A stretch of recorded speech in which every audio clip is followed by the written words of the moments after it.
nous sommes totalement autonomes, indépendants et même exportateurs d'énergie électrique. Non, ce qui a changé, c'est pour le consommateur, pour le Français, le prix de l'électricité, au fond. Et ce que j'essaie de dire de manière simpliste, c'est qu'il n'y a aucune raison pour que le prix de l'électricité ait augmenté au cours des 10 dernières années. Aucune. Pourquoi ? Parce que, au fond, le pari qui a été fait, pris de manière très courageuse en 1946, que je rappelle, c'est au fond de donner à la France, à cette époque-là, l'objectif était de lancer un défi incroyable. Donner à la France son indépendance en matière d'énergie électrique, lui donner une compétitivité économique à travers l'électricité et le coût de l'électricité, et faire en sorte que tous les Français, où qu'ils soient, quelle que soit leur classe, quel que soit leur lieu d'habitation, aient l'énergie au même prix et avec les mêmes qualités de service. Ça s'appelait le service public de l'électricité. Un rêve qui est devenu une réalité à la fin du XXe siècle et au début du XXIe, quand en fait on a découvert, pour les non-initiés, que la France était exportatrice nette d'électricité largement, que d'autre part on avait le prix le moins cher d'Europe et qu'on avait un service public de l'électricité avec les prix garantis, régulés, etc., qui faisait référence dans le monde entier. Voici le top 5 de commentaires que j'ai sélectionné pour cette vidéo.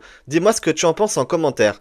On commence avec le tweet de Nat de Wolf. Quand c'était Proglio aux commandes d'EDF, tout allait bien pour les Français, même pauvres. Les bobos ont essayé de l'accuser de favoritisme alors que depuis Hollande et Fabius, les cabinets de conseil comme McKinsey se gavent avec l'argent public. Ensuite, celui de Captain Trading. Bolloré a lancé sa campagne, on dirait les suivants feront encore monter le prix de l'électricité. Ils font tous la même chose tôt ou tard. Il faut bien trouver une alternative à la baisse des revenus sur le pétrole, passer à l'électrique, chère vache à lait.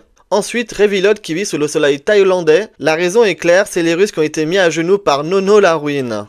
J'habite au Portugal et ici l'électricité n'a pas augmenté comme en France. Le Portugal défend et aide son peuple. Grâce aux incompétents socialos genre Hollande-Macron, le prix de l'électricité a été multiplié par 10 et les compétences industrielles ont été détruites. Merci à tous les bips qui votent à gauche.